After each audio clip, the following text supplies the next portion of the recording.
भनिन्छ नि प्रेम कहानी कि त बिछोड या त मिलनको हुन्छ। तर मेरो प्रेम कहानी अरूभन्दा अलि फरक छ। भनिन्छ प्रेममा कुनै शर्त हुँदैन र शर्त भएको प्रेममा माया हुँदैन। हुन त मेरो र उनको प्रेममा पनि शर्तहरू जहाँसम्म केही थिएन।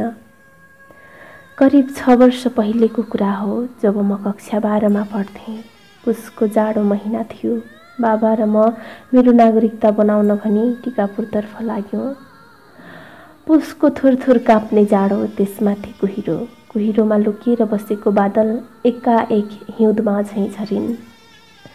एक त पुसको जाडो, त्यसमाथि पानीले गर्दा दाँतै हल्लायो। धेरै चिसो भयो मलाई। घर फर्कदै गर्दा बाटोमा फुपूको होटेल थियो। हात सेक्न भनी हामी एकछिन त्यतै बस्यौँ। होटेल भएर होला, त्यहाँ मान्छेहरूको भिडभाड अलि बढी नै थियो।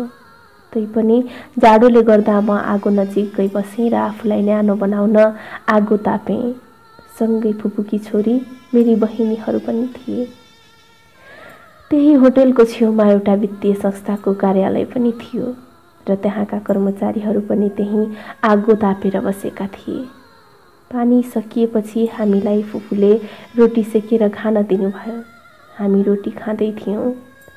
त्यही नजिक कर्मचारीहरू नजिकैको ग्राउन्डमा फुटबल खेल्न थाले। एक्कासी उनीहरूले खेल्दै गरेको बल आएर हामी नजिक रहेको खाडलको पानीमा खस्यो र पानी उछिट्टिएर हामीमा आयो। हामी रिसले आगो भयौँ र नानाभाती गाली गर्यौँ।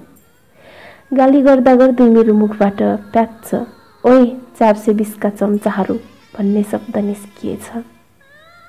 यत्तिकैमा म लजाएँ। एकछिनपछि सरासर आफ्नो घरतर्फ लागेँ। एक दिनको कुरा हो। त्यही वित्तीय संस्थाका एक कर्मचारी हाम्रो गाउँमा किसान समूहको बैठकमा आयो। म मेरो आमाको सट्टामा आज बैठक आएकी थिएँ।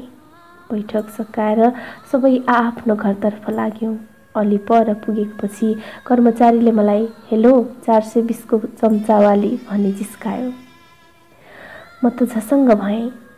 एक दिन फुपूको होटेलमा मैले कसैलाई भनेकी थिएँ 420 को चम्चा भनी। मलाई त यादसम्म थिएन। उसको कुरा सुनेर मनमनै हाँसो उठ्यो। अलि लजाउँदै म उसँग कुरा गर्न थालेँ। कुरा गर्दै अलि पर पुगेसी मेरो घर आयो। म घरतर्फ लागेँ, ऊ आफ्नो गन्तव्यतर्फ। कहिलेकाहीँ उसको र मेरो बाटोमा भेट हुँदा हामी एकअर्कासँग कुराकानी गर्न थाल्यौँ। कुराकानी र भेटघाटले हामी साथी बन्यौँ। उसको र मेरो भेटघाट अलि छिटो हुन थाल्यो। कहिले बस्यो माया त्यो हामीलाई नै थाहा भएन। तर गाउँमा उनको र मेरो एकाएक चर्चा चल्न थाल्यो। यताउतिको चर्चाले साँच्चीकै मनमनै अझै गाढा माया बसेछ हाम्रो। जिन्दगी नै सुन्दर लाग्न थाल्यो मलाई। कहिलेकाहीँ एकान्तमा हुँदा गीत सुन्दा सबै गीतहरू पनि मेरै लागि बनाएका हुन् जस्तो लाग्थ्यो। केही दिनमा कक्षा 12को परीक्षा पनि आयो। परीक्षामा पनि राम्रैसँग कट्यो र कक्षा 11मा ब्याक लागेको विषयको ट्युसन जोशीपुरमा पढ्न जान थालेँ। ऊ मलाई ट्युसनबाट फर्कदा भेट्न आउन थाल्यो। वैशाख जेठको घाममा पनि हामी निकै बेरसम्म कुरा गर्थ्यौँ। रातिमा पनि अबेलासँग फोनमा कुरा गरिरहन्थ्यौँ। एक दिन उसले मलाई सोध्यो तिमीले मलाई कति माया गर्छौ? म मुस्कुराउँदै भने यो पनि सोध्ने कुरा हो। म तिमीलाई आफूभन्दा पनि धेरै माया गर्छु। अनि तिमीले नि मलाई कति माया गर्छौ? उसले पनि म जस्तै सेम जवाफ दियो। त्यसपछि हाम्रो प्रेम अझै प्रगाढ हुँदै गयो। ऊ मेरो धेरै केयर गर्न थाल्यो। सानो सानो कुराको पनि ख्याल गर्न थाल्यो। कहिलेकाहीँ भेट नहुँदा फोन गर्न नसके शुक्रबार तिम्रै लागि विशेष भन्थ्यो। त्यस्तै विशेष दिनहरूमा मेरो बर्थडे होस् या भ्यालेन्टाइन्स डे, धेरै मिस गर्थ्यो यी दिनहरूमा उसले मलाई। उसको यो व्यवहारले म अझै उसको मायामा फस्दै गएँ। भेटहरू झन् छिटो छिटो हुन थाल्यो। 2 वर्षपछिको कुरा हो। मेरो ब्याचलर सेकेन्ड इयरको इक्जाम पनि आयो। म परीक्षा दिन भनी सुखडमै बस्न थालेँ। उसलाई फोन गर्दा ऊ बिजी छु भन्थ्यो। कहिलेकाहीँ फोन नगर्दा मेरो मन एकदमै निराश हुन्थ्यो। मलाई लाग्थ्यो उसले मलाई माया नै गर्दैन। नलागोस् पनि कसरी, मेरा साथीहरूको बोयफ्रेन्डले कति केयर अनि फोन गर्छन्, मेरो भने म मनमा नै दुखी महसुस गर्थेँ। एक दिन मैले उसलाई भेट्न बोलाएँ र ऊ आयो पनि। यतिका दिन न फोन न भेटघाट, यही विषयमा उसको र मेरो झगडा भयो। ऊ मसँग रिसायो, फेरि म उसलाई सम्झाएँ, आफू पनि सम्झिएँ र एकअर्कासँग माफी मागेँ। कुरा र माया बढ्दै जाँदा हाम्रो कुरा हाम्रो परिवारसम्म पुग्यो। यो कुराले हामी दुवैजना धेरै खुसी थियौँ। हाम्रो माया बसेको 4 वर्ष भएको नि थाहै भएन। एक दिन ऊ मलाई भेट्न आयो र फेरि हामी बीच सानो कुराले झगडा भयो। रिसको आवेगमा उसलाई के भनेछु, अब म तिमीलाई भेट्न आउँदिन, तिमीलाई छोडेर गइहाल्छु। घरिघरि यही शब्द दोहोऱ्याउँदा पनि उसलाई केही फरक परेन। उल्टै भन्थ्यो, सोचिहाल, रुन्थ्यौ फेरि। उसको कुराले मलाई नराम्रो लाग्यो। मलाई लाग्न थाल्यो उसले मलाई माया नै गर्दैन।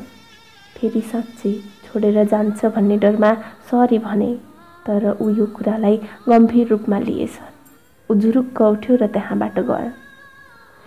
फोन गरेर बोल्न खोज्थेँ, ऊ फोनै रिसिभ गर्दैन थियो। म्यासेज गरी भेट्न बोलाउँथे, उसको आउने आसमा राति 10 बजेसम्म कुरिरहन्थेँ म। एक दिन अचानक उसको फोन आयो। म असाध्यै खुसी भएँ। हतार फोन रिसिभ गरेँ। मैले हेलो भन्न नपाउँदै उसले भन्न थाल्यो, म तिमीलाई भुलिसकेँ, अब मेरो आश नगर्नु, तिम्रो जीवनमा म कहिल्यै फर्केर आउँदैन। यस्तै भन्दै थियो। मेरो गहभरि आँसु भयो। उसको कुराले म भित्रभित्रै टुटिसकेकी थिएँ। कति बेला फोन कटेछ थाहै पाइनँ। उसको यो कुरा सुनेर पनि म अझ पनि उसको जिन्दगीमा फेरि पनि फर्कन्छ भन्ने आशमा पर्खिबसेकी छु। मेरो सानो मिसअन्डरस्ट्यान्डिङले यति ठुलो निर्णय नगर्नुपर्ने हो कि मैले मात्र माया गरेकी थिएँ। उसले पनि त गरेकै थियो। उसको र मेरो कुरा नभएको पनि 2 वर्ष पुगिसक्यो। तर पनि मेरो चोखो मायाले उसलाई मेरो जिन्दगीमा दुबारा फिर्ता ल्याउँछ भन्ने विश्वासमा बसेकी छु। उसँग बिताएका पलहरू सम्झेर बसेकी छु। ऊ बिनाको जिन्दगी त सोच्नसम्म पनि सक्दिन। मलाई मेरो मायाप्रति विश्वास छ। ऊ एक दिन अवश्य आउनेछ। प्लिज, तिमी जहाँ छौ मलाई बुझ्ने कोसिस गर्नु। सानो सानो कुरामा रिसाउनु हुँदैन। यो कुरा त तिमीलाई नि थाहा छ। मान्छेसँग होइन, उसको परिस्थितिसँग हात मिलाउने गर्छ।